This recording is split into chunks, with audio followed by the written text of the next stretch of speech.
Hi, everybody. Welcome to the fifth podcast in our series of business tips, truly inspirational people. And I really hope you're enjoying the videos, but please do make sure to comment down below because that will be a really big help for us as we actually move forward and develop the content.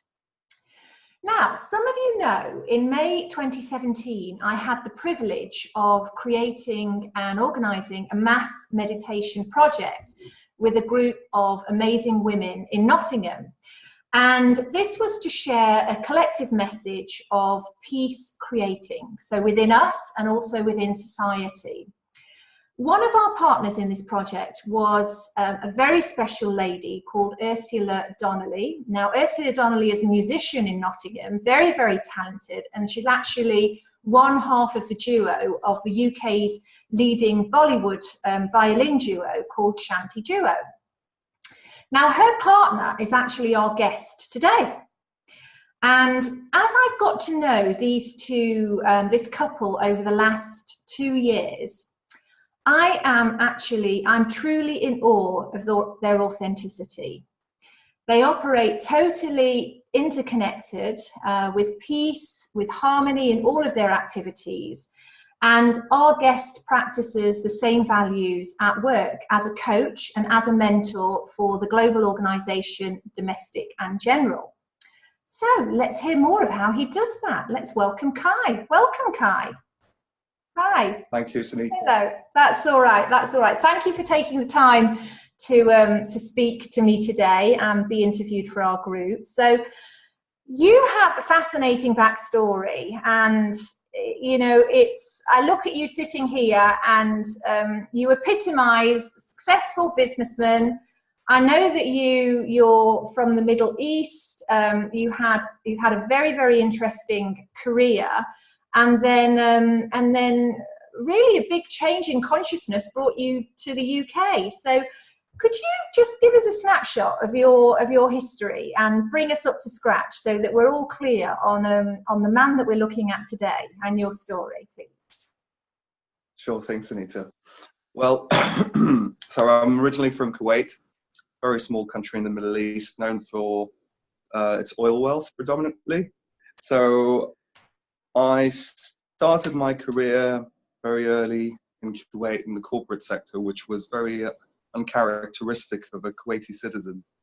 Most Kuwaiti citizens work in business, family businesses, which I decided to go against my family business and sort of stand up on my own feet. Now, that journey took me to the world of investment banking, where I managed to be very successful very quickly and at a very young age. Now, with all that success and sort of fame, it's basically what I thought everyone was wishing for. There was a lot of money. There was a lot of luxury in that lifestyle. And one day, something really, really strange happened. I had an accident and I could not move from my neck downwards. They took me to many hospitals. They could not explain why my body had gone into this shock. Some doctors even said I'd never walk again. So I was there in a wheelchair with all this stuff around me. And all of a sudden I realized this doesn't mean anything. And I found something within me that allowed me to defy what the doctors had basically said. So I started running in 6 months, and that was quite a big shock to the doctors themselves. But it also taught me a lot about myself. It taught me a lot about what I really have is not what I'm looking for. So that's a quite short summary of what's happened. No, I mean, that's amazing. And you've summed it up so well. So, you know, when you look at your past life, what do you think the biggest lesson is that you've learned through that, through the journey that you've had? Through the journey that I've had, that's a very good question, that's Sunita. I realized that the first half of my life was pretty much focused on myself. So my own success, being the best at everything, being the top and having the most expensive car. And the more I acquired, the more I accumulated, the more emptier I found myself to be. I didn't really know myself. That's a good term to use. Mm-hmm. I had seemed to attract the people who would sort of complement that conscious level. Let's put it that way. And then I made a very big decision that the only way I can achieve my own goals, and I live by this philosophy, is helping other people achieve theirs. So if I helped enough people, that's how I feel.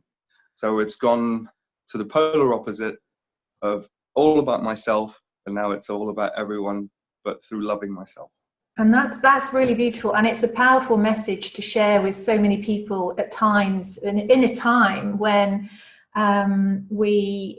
self-care is often bottom of the list, and we're so busy and frantic in our material world accumulating that it's harder to connect with ourselves in that way. Before we move on, is there anything about your previous life that you still relish? Perhaps a little bit of the comfort.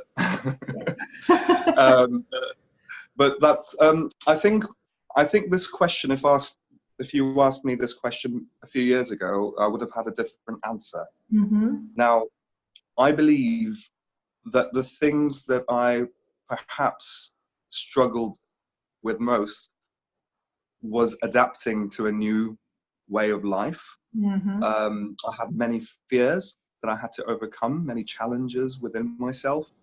Mm-hmm. And the more I faced them, the freer I became. Mm. And the freer I became, the less inclined I was to think about that past. Mm. And when you found that, it almost feels as if you're talking about a different person at the moment. Mm. So I feel that my choices, I don't believe in good and bad. I think thinking makes it so, as Shakespeare Mm-hmm. said properly. Okay. And it's about our state of mind. It's about how we see things. Are we limiting ourselves? Are we defining ourselves by our upbringing or by caste or creed or social class? All these things never really matter. What matters is that you live your full potential and you become who you are, find your purpose. So I really enjoy doing what I do right now at a smaller scale with domestic and general, because I'm seeing that every day in Yeah. the many of the team members and the colleagues there. So when you work with the employees at the company that you coach and mentor at, what would you say your mission is for them? So, I hear you helping them connect with their authenticity, helping them engage with the best version of themselves. How would you sum it up for somebody that isn't perhaps on the self-development path, doesn't quite have that language? When you're taking them through the program, what does it look like for them? Thank you for that question. That's quite nice question. To sum it up, I would say I always ask them one simple question: what is it that you want? Mm. And it's a very powerful question, because all you hear from most people is, I need this, or I need some other thing. But asking them this powerful question and allowing them to think about it so that they can come to their own answer is empowerment in itself. Mm. So my ethos and my philosophy and my mentoring and coaching is absolutely based on empowerment. Okay, I love that. Beautiful. And do you have, with your coaching, is there a greater mission, Kai? Absolutely, there is a greater mission. There's the conscious awareness raising questions. I totally respect the free will of a person And I've seen this traditionally in the coaching world, that sometimes the coaching can become more of a telling. And that's something I'm very, very careful about. I believe that the whole teaching method should be looked at, overlooked, to allow the person to come to their own conclusions and their own understandings and their own truths.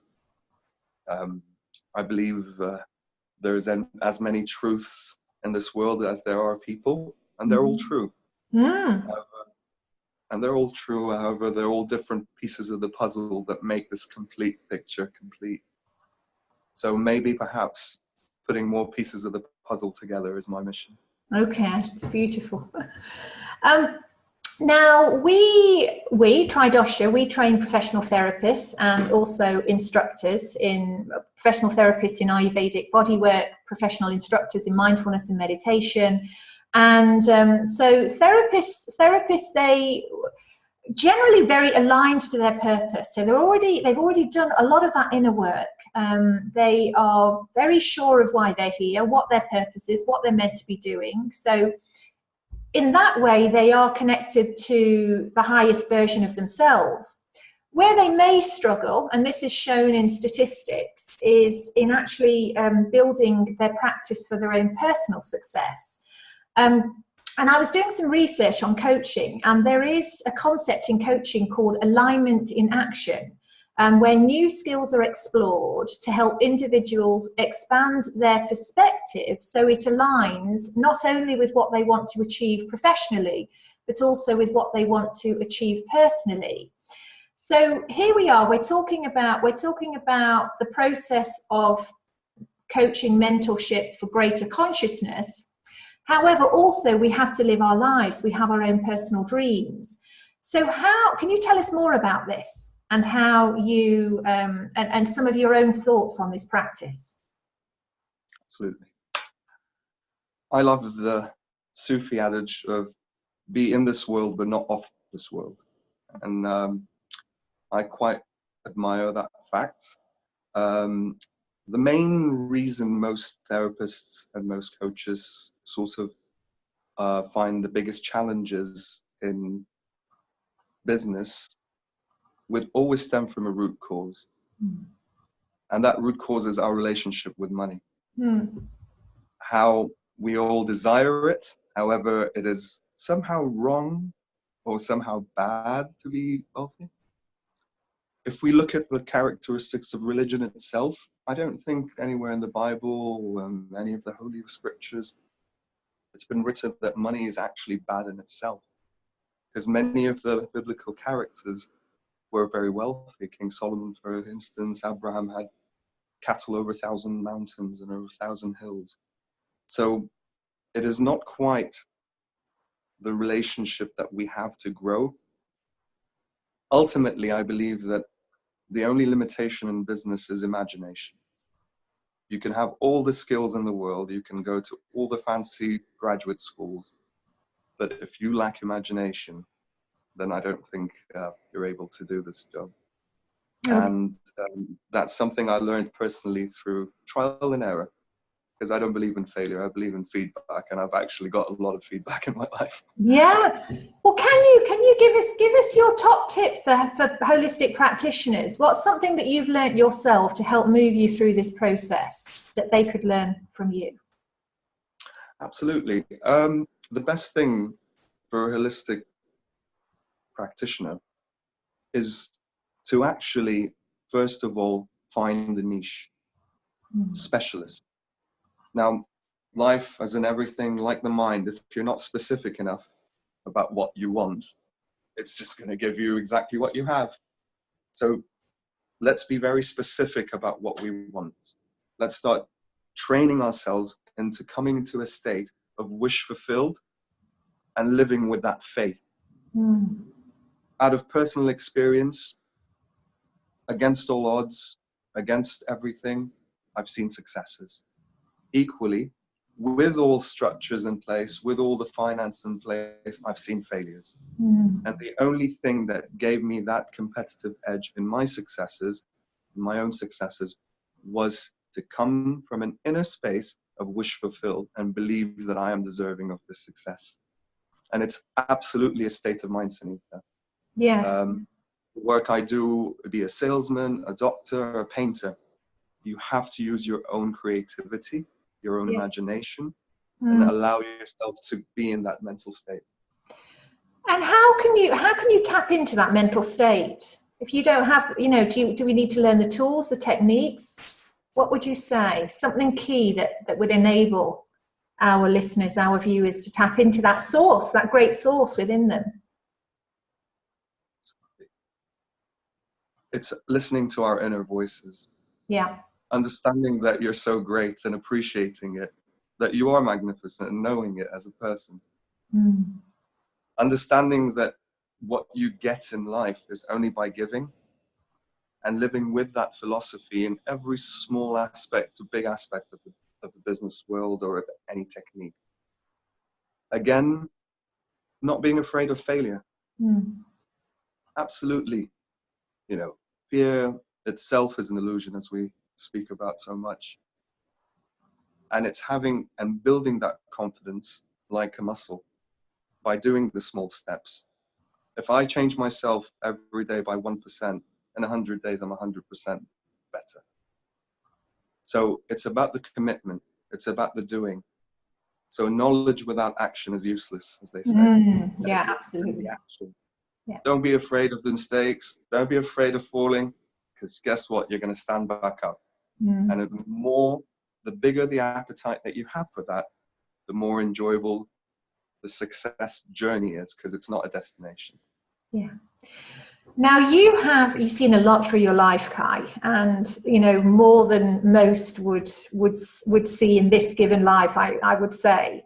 Where are you on your own personal path? Where are you in your self-development path? On my self-development path, I would like to quote Émile Coué.